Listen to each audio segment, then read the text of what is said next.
Salutations à tous et à toutes. Salam Kakanadada. Toujours un plaisir de partager la parole avec vous. Merci d'être toujours sur la chaîne Zulu Lassan pour suivre cette chaîne importante pour notre marche vers la sanctification, pour la vie spirituelle. Et merci encore pour votre présence. Alors aujourd'hui, nous repartons comme chaque semaine dans notre livre important, la Bible authentique, d'Insi, qui est le livre mystérieux, le code révélé de la Bible authentique, pour nous parler en profondeur de l'existence de la vie spirituelle, car nous parlons de spiritualité et que la spiritualité est une question de race. Nous savons que nos Bibles classiques ont été truquées, ont été falsifiées. Mais les personnages intérieurs sont des blancs. Or, la réalité, ce sont des noirs. Et c'est l'histoire du peuple noir qui a été falsifiée pour induire toujours ce peuple noir dans les erreurs et pour détruire le peuple noir de leur base, de leur vie spirituelle. Et cela, aujourd'hui, tout est révélé, car la vérité cachée a été révélée par le seul enseignant mandaté, le deuxième de toute la création, que nous le voulons ou non, le jour de la sang. Alors aujourd'hui, nous partons encore dans le 40e signe, mais cette fois-ci, dans le livre de Jacques, que vous appelez dans la Bible classique, mais son vrai nom c'est Muna Nganda.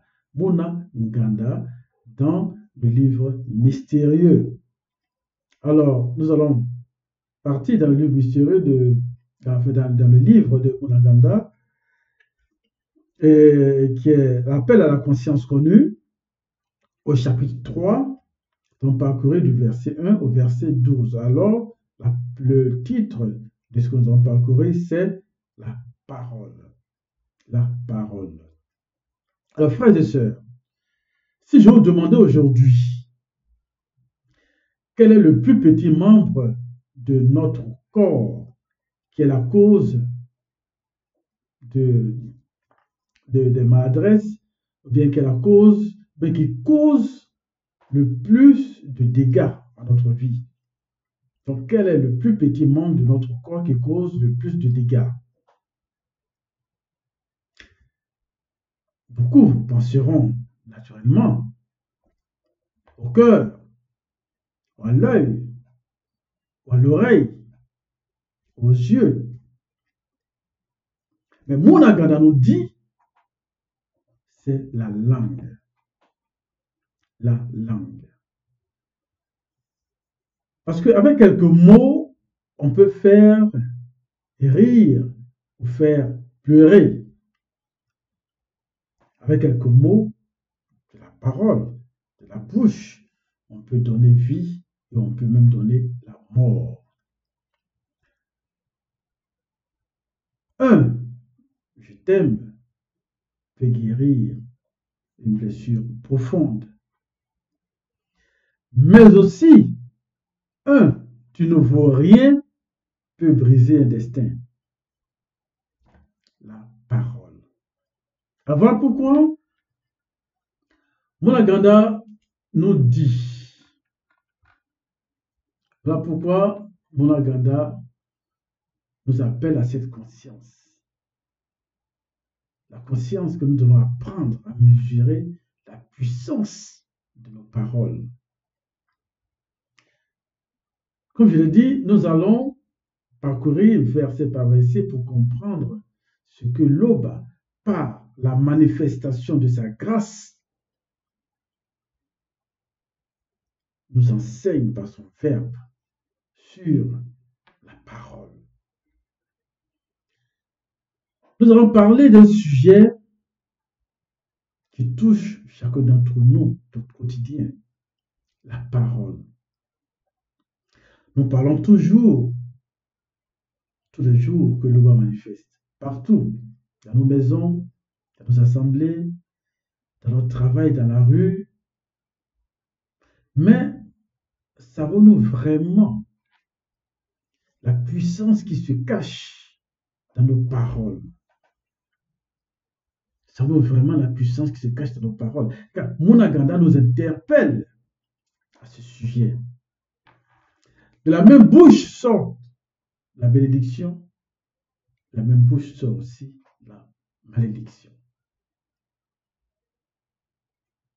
Car Monaganda nous dit, il ne faut pas qu'il en soit ainsi.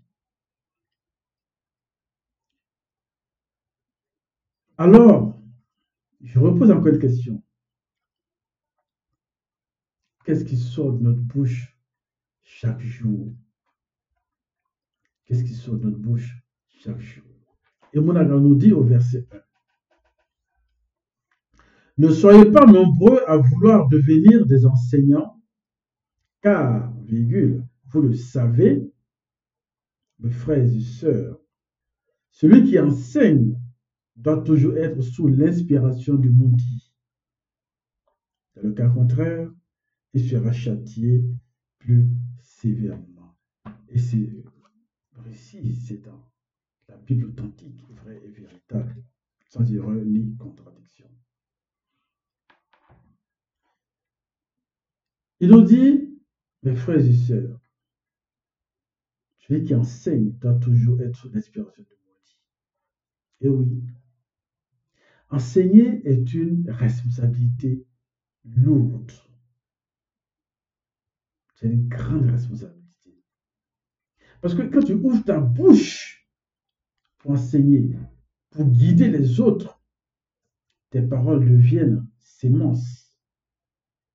Alors si cette semence peut donner vie, aussi, cette semence peut détruire une vie.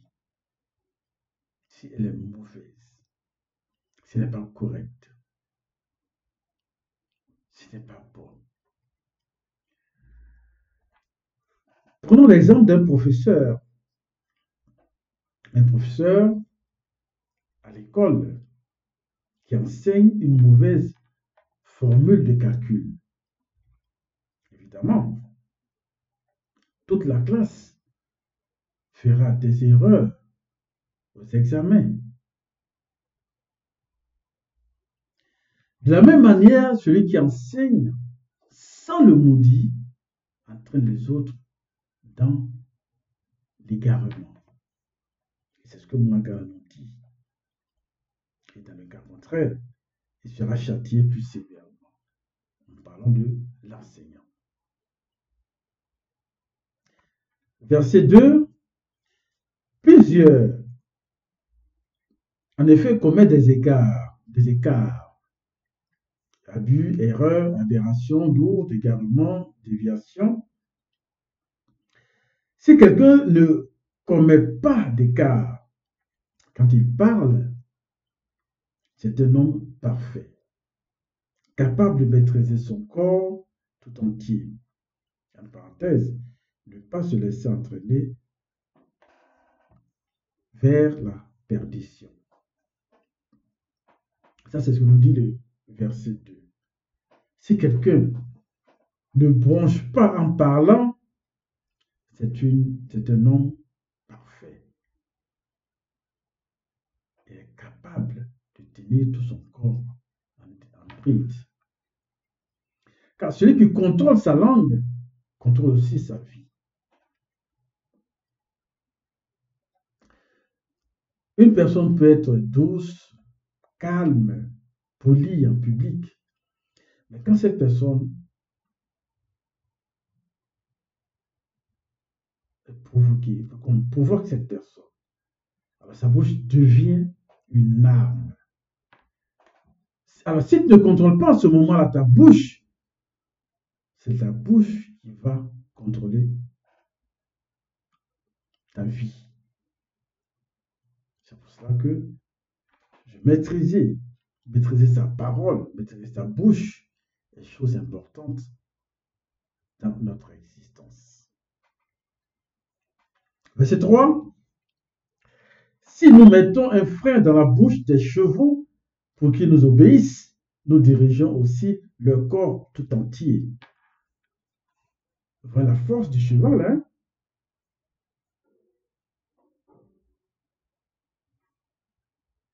Nous savons que le cheval est fort, mais il se soumet à un petit frein dans sa bouche que nous dirigeons. C'est comme aussi une voiture qui est dirigée par des petites choses. Pédale, pédale de frein, pédale d'embrayage, pédale d'accélération. Et tout ça contrôle tout le véhicule tout entier. Donc, ainsi que notre langue, qui est ce petit élément de notre vie, dirige notre vie spirituelle, notre chemin. Verset 4.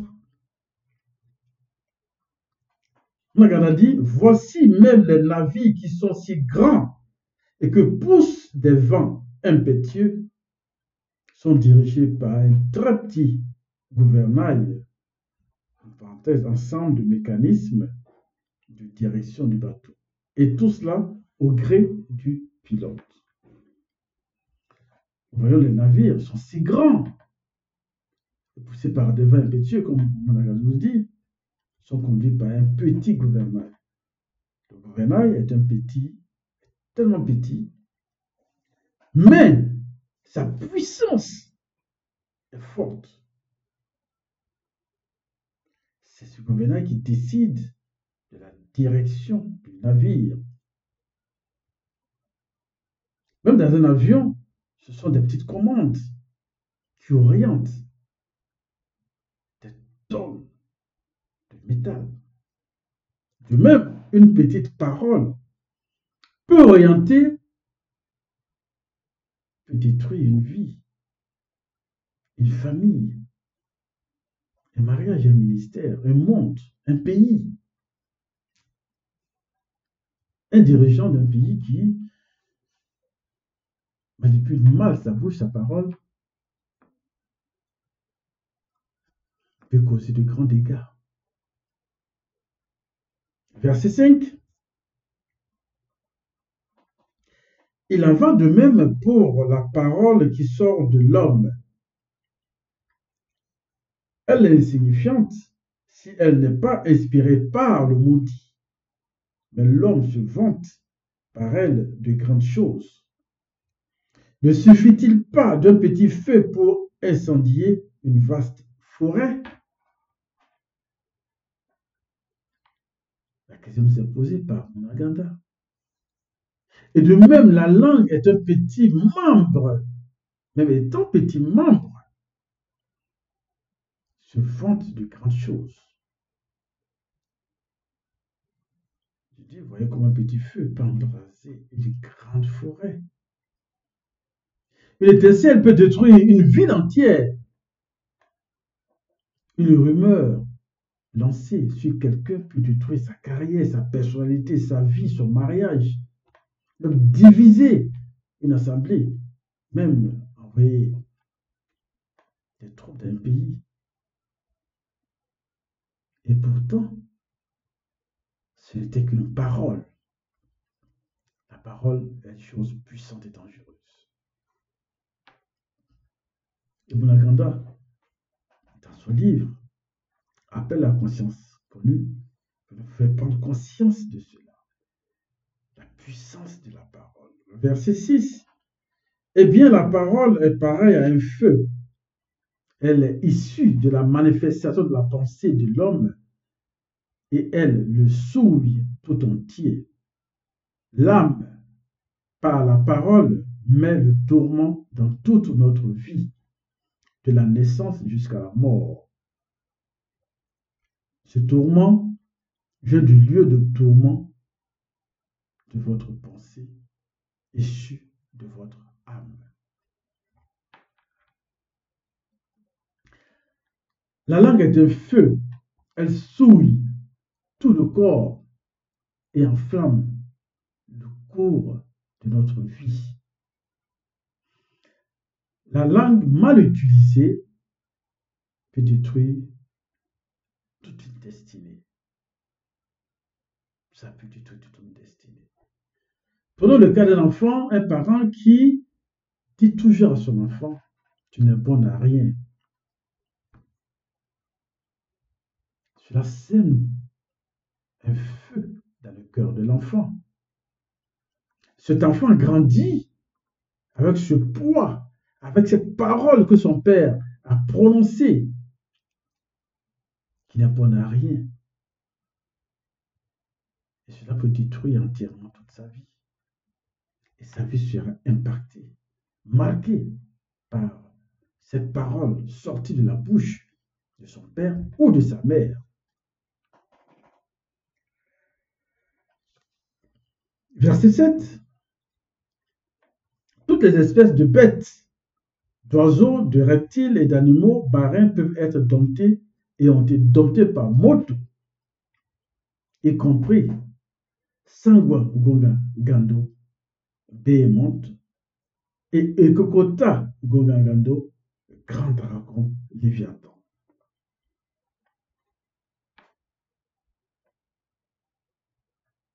Mais, verset 8, la parole de l'homme livrée à lui-même ne peut le sauver du chemin du châtiment spirituel du grand ordre des choses. Elle est contradictoire et remplie d'anomalies.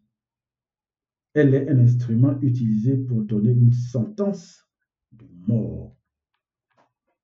La nous dit que toutes les espèces d'animaux peuvent être domptées et ont été domptées par mon dos. Toutes les espèces d'animaux. Mais la langue, aucune personne, aucun homme ne peut la dompter. La langue, aucun homme ne peut la dompter. L'homme dresse bien sûr des lions, des serpents, des animaux, de toutes sortes, mais n'arrive pas à dompter sa bouche, n'arrive pas à contrôler sa bouche. Tu peux être fort, intelligent, riche, grand, mais une seule insulte mal placée peut te faire perdre ta personnalité, ta dignité, ton emploi, ton amitié, ton mariage. Voilà pourquoi nous avons besoin de l'assistance du maudit pour dompter notre langue. Sans l'assistance du maudit, de l'esprit, du verbe de Loba, sans aussi l'assistance, la guidance du verbe de Loba, nous pouvons dompter notre langue.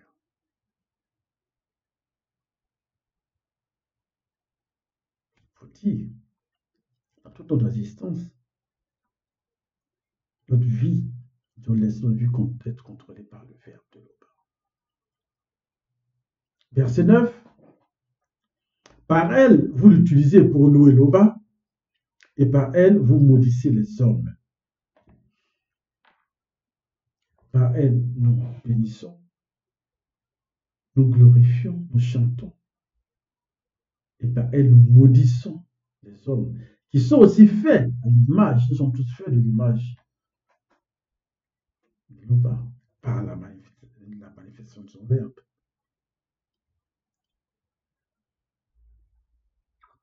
Chaque dimanche, dans les assemblées des églises, nous chantons, vous chantez, vous louez.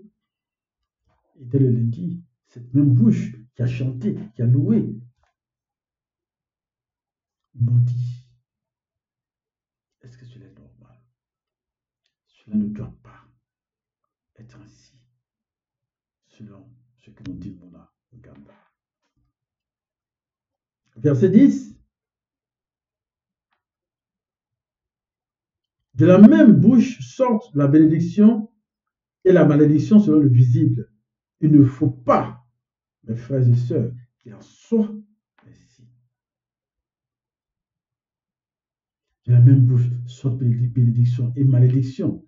Il ne faut pas, mes frères, dit Monaganda, qu'il en soit ainsi.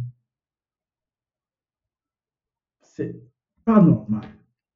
Une bouche ne peut être à la fois une bouche de prière et une bouche de malédiction.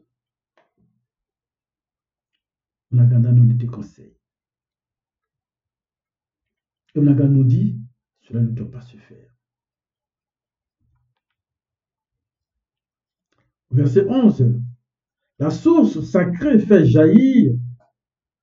Non, la source sacrée fait-elle jaillir par la même ouverture l'eau douce et l'eau amère?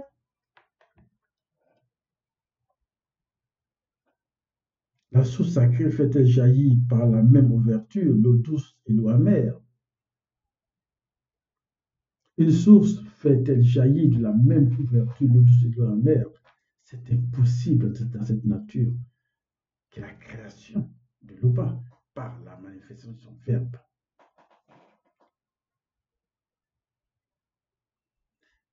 Quand nous ouvrons un robinet, ce n'est pas en même temps l'eau propre et l'eau sale qui sortent ensemble. De la même manière, notre bouche doit être une seule source,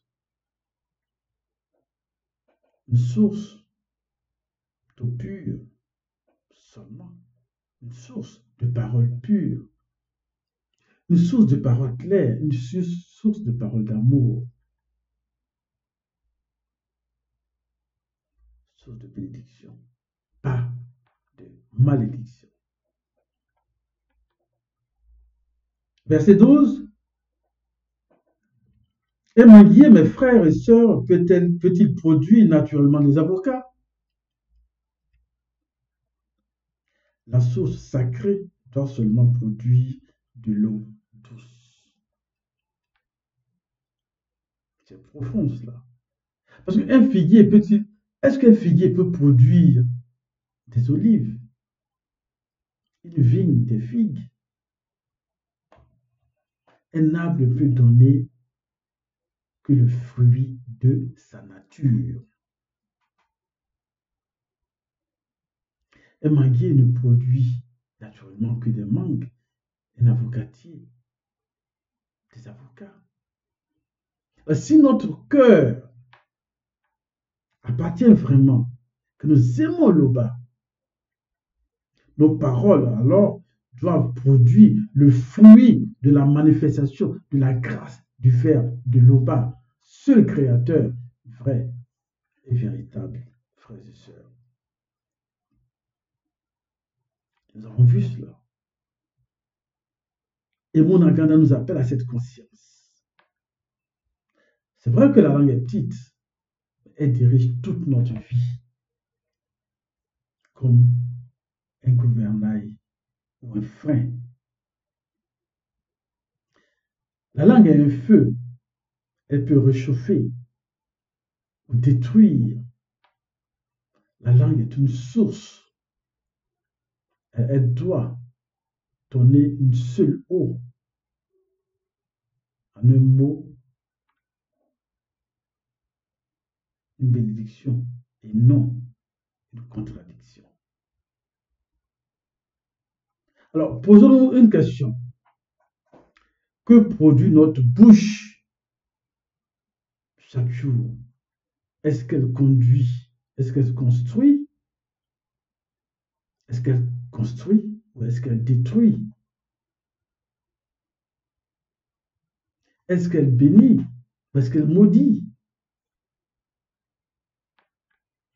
Souvenons-nous, notre bouche révèle la source de notre cœur. Il faut qu'on se souvienne de cela. Si notre cœur est rempli de l'amour du Verbe de l'Oba, alors nos paroles doivent être douces comme l'eau vive. Mais si notre cœur n'est pas soumis au Verbe de l'Oba, nos paroles seront un feu destructeur.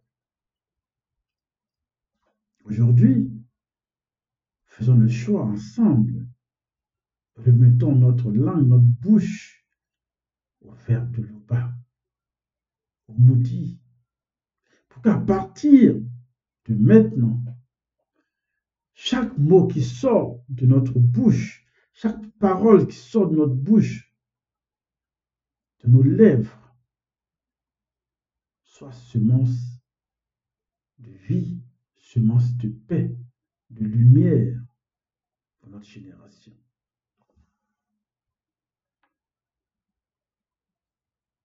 Alors aujourd'hui, faisons le choix ensemble. Remettons notre langue au verbe de l'Oba, qu'à partir de maintenant, chaque mot qui sort de notre lèvre soit semence de vie, source de paix, de lumière pour notre génération. Nous pouvons dire ceci pour terminer ensemble une prière finale. L'Oba, nous reconnaissons que sans ton maudit, nous pouvons contrôler notre langue, notre bouche.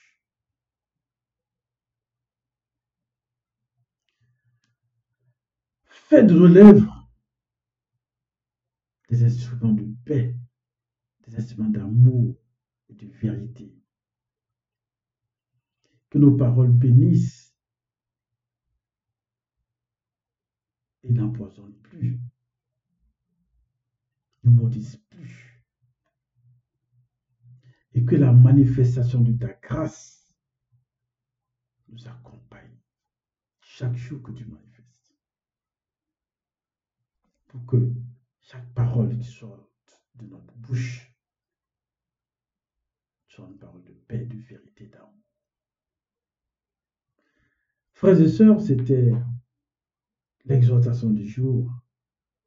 L'Oba est toujours glorifié, car il ne peut en être autrement. Ainsi soit.